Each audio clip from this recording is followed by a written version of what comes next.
प्रभु कह रहे हैं कि वो कितनी तकलीफ में है। वो लेडी कह रही है मैं यहाँ बहुत तड़प रही हूँ भाई, जो भी है वो बाहर आए, क्योंकि उसकी तड़पन का एहसास मुझे हो रहा है। जब मैं आके अपने हस्बैंड को बताती थी कि वो लोग प्रार्थना करते तो मुझे अच्छा लगता है। मेरे पति तांत्रिक, उन्होंने अपना भी जोड़ पूरा लगा लिया, कोई देवी देवता ने मेरा साथ नहीं दिया। जब मेरे आंसुओं को कोई नहीं देख सकता, मेरे तकलीफ को कोई नहीं देख सकता, मैं रोती थी रात भर। मेरा पति उठ के मेरे आंसुओं को पोंछता था, क्योंकि मैं कहती थी हो सके तो मुझे जहर का टीका लगवा दे। अगर तू प्रभु है ना तो मुझे अपनी औलादों के लिए जिला खड़ा कर दे।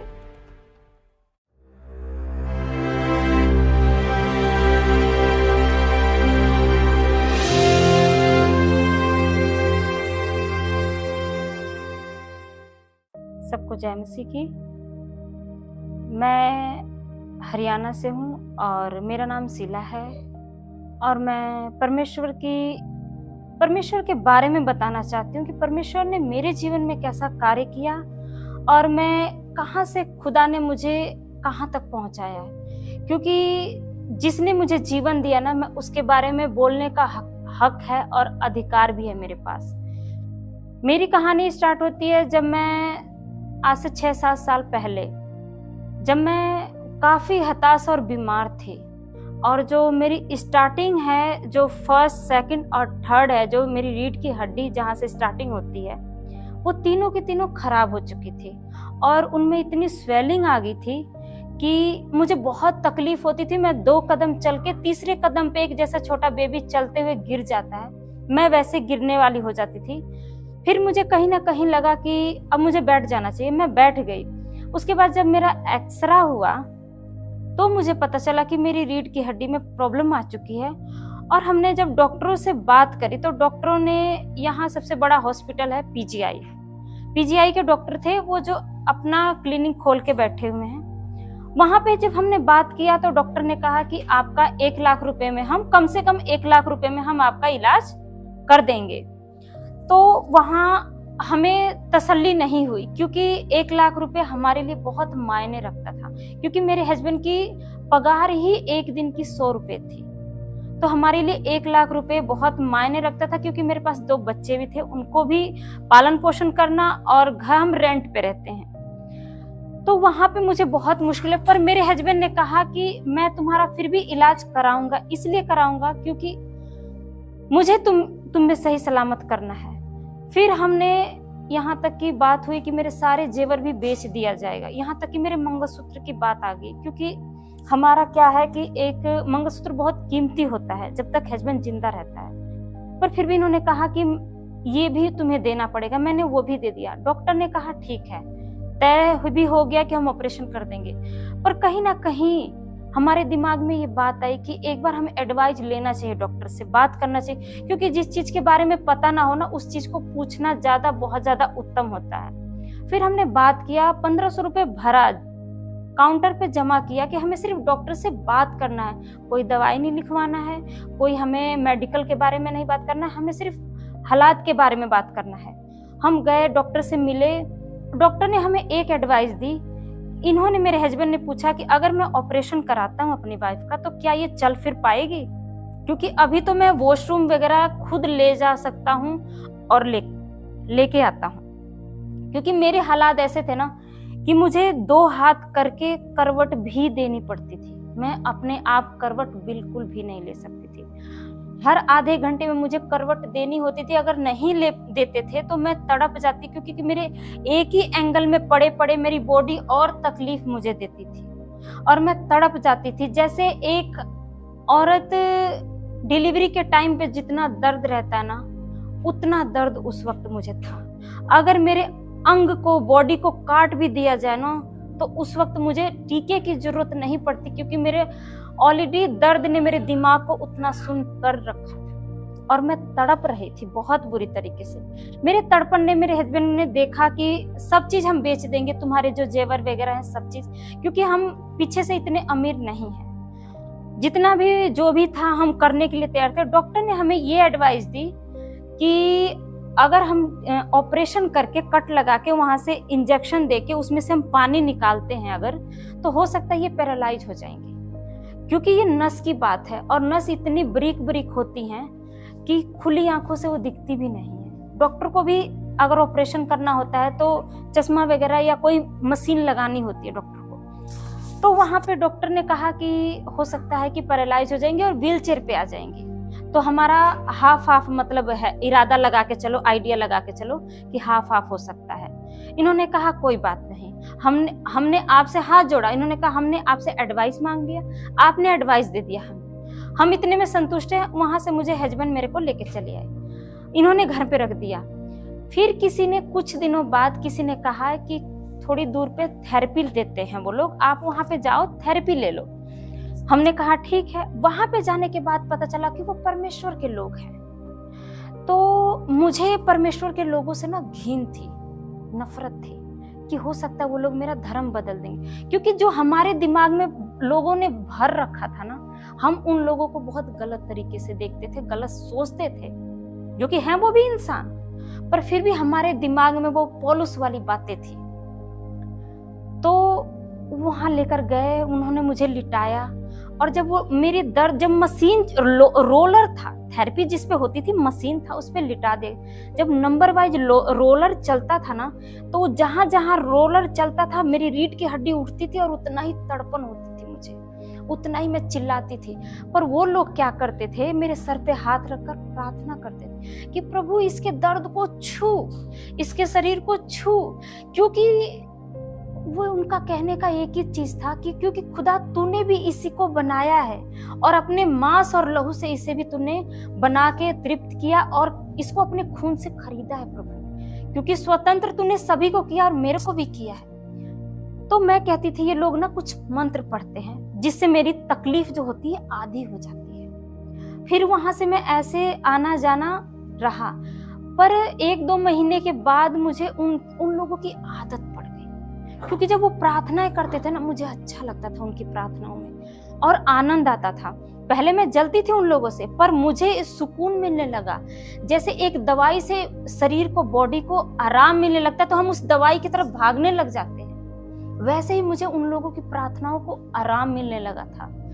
तो कहीं ना कहीं धीरे धीरे मैं उन लोग की तरफ जाने लगी। और इधर मेरे हस्बैंड, क्योंकि मैं हस्बैंड के पता नहीं था पति को कि ये उन लोग की प्रार्थनाओं में भी साथ में बैठते, क्योंकि मेरे पति ओझा सोखा, वो तांत्रिक थे, मेरे पति तांत्रिक। उन्होंने अपना भी जोड़ पूरा लगा लिया, कोई देवी देवता ने मेरा साथ नहीं दिया। 9 दिन का उपवास रखते, नंगे पैर मंदिर जाते, यहाँ पे थोड़ी दूर पे ही मंदिर है मनसा देवी का, वहां जाते। हम रोते तड़पते, 1 साल तक हम तड़पे, 2 साल तक मैं बेड पे लेटी रही, क्योंकि मैं एक मुर्दा हो चुकी थी। जो बंदा खुद करवट नहीं बदल सकता वो डेड बॉडी ही है, उसका कोई काम नहीं है। पर फिर भी मेरे को तकलीफ इतनी थी कि मैं रोती थी और मैं अपने हस्बैंड से कहती थी मुझे हो सके तो डॉक्टर से बात करके मुझे ना जहर का टीका लगवा दो, क्योंकि मेरी कोई दवाई मुझे काम नहीं कर रही है, कोई कुछ नहीं। और मैं इतना रोती थी ना कि मैं कहती थी कि अगर कोई परमात्मा है तो मुझे बचाए, क्योंकि कहते हैं ना कि मरता क्या नहीं करता। उसके बाद मुझे उन लोग के साथ जब मैं आके अपने हस्बैंड को बताती थी कि वो लोग प्रार्थना करते तो मुझे अच्छा लगता है। मेरे हस्बैंड को मेरी खुशी के लिए मेरे हस्बैंड कहने लगे ठीक है जाओ, कोई ऐतराज नहीं करे। पर जब वहां मैं गई ना और कुछ दिनों बाद मीटिंग हुई, वहां मुझे बुलाया गया, मेरे हस्बैंड को बुलाया गया, पर प्रभु ने उनके मन को बदला। उन्होंने ये देखा कि मेरी वाइफ वहां जाती है तो उसको सुकून होता है, क्योंकि मैं ऐसी तड़पती थी ना, मेरी तड़पन को उन्होंने जब देखा ना तो वो भी बौखला जाते थे कि मैं इसके लिए क्या करूं। एक हस्बैंड अपनी वाइफ के लिए पूरा जो होता है, एड़ी का चोट जिसे बोलते हैं, वो सब करता है पति। वो मेरे हस्बैंड ने मेरे लिए किया, सब चीज किया। पर जब मैं वहां गई और मीटिंग का टाइम आ गया, तो जिस दिन मीटिंग थी ना उस दिन मेरी तबीयत बहुत ज्यादा खराब हो गई। और जब खराब होगी तो मैं अपने पति को घर पे ही मैंने उनको बोल दिया कि मुझे नहीं जाना, क्योंकि मैं ना बैठ पा रही हूँ ना मैं चल पा रही हूँ, और मेरी शरीर छोटी बच्ची नहीं हूँ कि मुझे आप गोदी उठा के लेके चले जाओ। पर इन्होंने फिर भी कहा कि तुम चलो, मैं ले चलूंगा। मेरे पति पीठ पे मुझे, क्योंकि पौड़ी पे से उतरना था, मुझे पीठ पे रखे और मुझे नीचे उतारे, क्योंकि मैं चल नहीं सकती थी। पर प्रभु का बहुत ज्यादा धन्यवाद है कि परमेश्वर ने उसको इतनी हिम्मत, ताकत और रहमत दी कि उसकी हड्डियां जवाब नहीं दी, उसके मन ने जवाब नहीं दिया, उसके तन ने जवाब नहीं दिया। प्रभु का बहुत ज्यादा धन्यवाद है। फिर वहां हम मीटिंग में मुझे जबरदस्ती लेके गए और कोई गद्दा नहीं था, बैठने की जगह नहीं थी, टाइल था, पत्थर था। उस पे जब हम बैठे ना तो मेरे दर्द और बढ़ गया, जैसे किसी ने मुझे आग के ऊपर बैठा दिया हो। मैं तड़प गई, मैं रोने लगी और मैं अपने पति को दांत काट ली, मुझे ले चलो ले चलो, क्योंकि वर्ड से बोलते बोलते मैं थक गई थी, नहीं सुन रहे थे। नाखून मार रही थी, पंजे मार मार के पूरा लहूलुहान कर दिया मैंने अपने पति को, और बुड़का मार मार के ना ये सब चोट मार दी थी, मुक्का मारी जा रही हूँ, कुन्नी मारी जा रही हूँ कि ले चलो। पर ये देखिए कि सबसे बड़ी गवाही वहां पे क्या हुई। वहां पे जो सिस्टर आई आंध्र प्रदेश से, उनको परमेश्वर ने मेरे बारे में, मेरे तकलीफों के बारे में 3 दिन पहले ही बता दिया था। वहां पे कितनी बड़ी बात है, क्योंकि प्रभु बहुत महान है, बहुत ही महान है, क्योंकि उसने हमें अपने हाथों में ले रखा है और हमारी सूरत को अपने हाथों पे गोद रखा है। परमेश्वर ने उन्हें बताया और वो आए।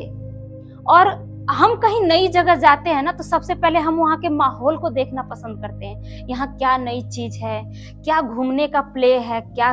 पर वो घूमी नहीं। आने के बाद वो होटल में गए और होटल में बैठे घुटने पे वो मेरे लिए प्रार्थना करे कि प्रभु जिस चीज के लिए तूने मुझे यहाँ भेजा है ना, वो मेरे जरिए से उस इंसान को होए पूरा। और वो 3 दिन तक आए। जब वो स्टेज पे आए तो मेरी और हालत खराब हो चुकी थी।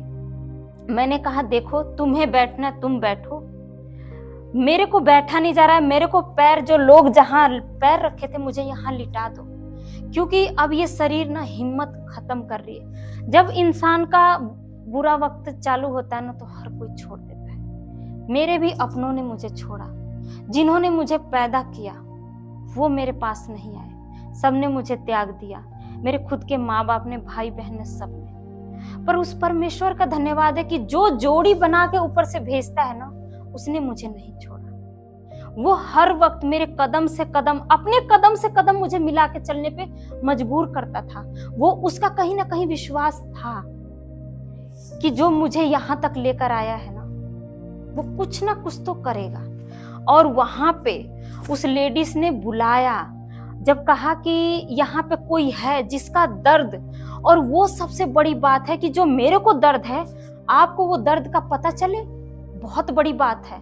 परमेश्वर ने उस लेडीज को, जितना तकलीफ मुझे उतना तकलीफ उसे हो रही है इस वक्त। प्रभु कह रहे हैं कि वो कितनी तकलीफ में है। वो लेडी कह रही है मैं यहाँ बहुत तड़प रही हूँ भाई, जो भी है वो बाहर आए, क्योंकि उसकी तड़पन का एहसास मुझे हो रहा है। तो मुझे लगा, क्योंकि वहां पे 5000 लोग थे, मुझे लगा शायद मेरे से भी ज्यादा कोई तकलीफ में होगा। हम दोनों हस्बैंड वाइफ और जो खुदा के दास और दासी थे जिनके जरिए मैं वहां गई थी, वो भी देख रहे थे कि हो सकता है कि किसी और को। पर उनकी वाइफ ने कहा शीला ये तेरे लिए बुलावा आया है। मेरे हस्बैंड ने भी यही कहा शीला ये तेरे लिए बुलावा आया है। मैंने कहा रुक जाओ, शायद मेरे से भी ज्यादा कोई बीमार हो यहाँ पे। हमने देखा कोई नहीं। फिर वो प्रार्थना में आई और फिर घुटने पे टेका, कहा कि प्रभु क्या वो जन यहाँ नहीं है? प्रभु ने कहा यही है। तो उन्होंने कहा ना वो आदमी है, ना वो लड़का है, ना वो लड़की है, वो औरत है, और आप बाहर निकल के आओ, इस भीड़ से बाहर आओ। तो मैंने कहा कि अब ये बुलावा मेरे लिए है। उन्होंने कहा अगर अभी भी नहीं आए तो मैं आपके नाम से आपको पुकारूंगी, क्योंकि प्रभु हमारा बहुत बड़ा है। वो वहां पे जो मेरे दर्द को, उस लेडीज के दर्द को दे सकता है, तो मेरा नाम भी दे सकता है। परमेश्वर बहुत बड़ा है, क्योंकि खुदा का रहमत और अनुग्रह उस वक्त हुआ जब मेरे आंसुओं को कोई नहीं देख सकता था, मेरे तकलीफ को कोई नहीं देख सकता था। मैं रोती थी रात रात भर, मेरा पति उठ के मेरे आंसुओं को पोंछता था, क्योंकि मैं कहती थी हो सके तो मुझे जहर का टीका लगवा दो, क्योंकि मेरी ये शक्ति, जो मेरे जो इंसान है ना, ये शरीर जितना दर्द सह सकती है सह सकती है। जब दर्द से बाहर होता है तो ये शरीर भी कहती है इस प्राण को निकाल दो इस शरीर से बाहर। और मैं वही मांगती थी। पर मेरे प्रभु का धन्यवाद है कि वो हर वक्त मेरी कराहने की आवाज को सुनते थे अपने कानों से, मेरी रोने की आवाज को सुनते थे। क्योंकि मुझे बेल्ट लगाया गया था यहाँ से यहाँ तक स्टील का, जिससे ना मैं मुड़ सकती थी ना मैं बैठ सकती थी। लोगों को जब चलते हुए देखती थी ना तो मुझे ये होता था क्या मैं फिर से अपने पैरों पे खड़ी हूँ। और मुझे नहीं पता कि मेरा खुदा जो मेरा परमेश्वर है मेरी कराहने की आवाज को बहुत नजदीक से सुन रहा था। और उस लेडीज को परमेश्वर ने गवाही के रूप में खड़ा किया कि तू इसको ठीक कर। उसने जब मुझे 3 लोगों ने उठा के वहां लेकर गए, मेरे हस्बैंड और दास और दासी परमेश्वर के, वहां ले जाके मुझे खड़ा कर दिया। और उन्होंने कहा इसे छोड़ दो। मैंने कहा छोड़ दो मुझे प्रभु के हालात में, प्रभु मुझे अब उठाएगा, क्योंकि अब मैं थक चुकी हूं इस शरीर से और मुझे जीने की कोई इच्छा नहीं थी। पर बस कहीं ना कहीं एक दिल में दर्द ये था कि जिन बच्चों को मैंने पैदा किया है उनको बड़े होते देखना चाहती थी मैं। क्योंकि हर एक माँ अपनी औलाद के लिए, जब वो माँ बन जाती है तो औलाद के लिए जीती है, और मैं अपने औलादों के लिए जीना चाहती थी। और मैंने प्रभु से कहा अगर तू प्रभु है ना तो मुझे अपनी औलादों के लिए जिला खड़ा कर दे, क्योंकि जिसने मुझे पैदा किया उन लोगों ने मुझे छोड़ दिया तो क्या वो मेरे औलादों को रखेंगे? कोई नहीं रखने वाला था। और प्रभु का बहुत ज्यादा धन्यवाद है, क्योंकि खुदा मुझे वहां खड़ा किया, ले गया। उस लेडीज ने कहा तुम क्या चाहती हो? मैंने कहा मैं जीना चाहती हूँ, मैं परमेश्वर के नाम में जीना चाहती हूँ। क्योंकि जो मैंने पीछे देखते आई ना, उसमें मुझे जीने का कोई शौक नहीं है, पर मैं अब जीना चाहती हूँ। क्योंकि प्रभु अगर मुझे खड़ा करेगा ना तो ये मेरा संपूर्ण जीवन उस परमेश्वर को निछावर, और मैं परमेश्वर के पीछे ही चलूंगी। मैं और मेरा घराना खुदा के पीछे चलेगा। मैं प्रभु का बहुत ज्यादा धन्यवाद देती हूँ। प्रभु रहमत करना। सबको जय मसीह की। Praise the Lord.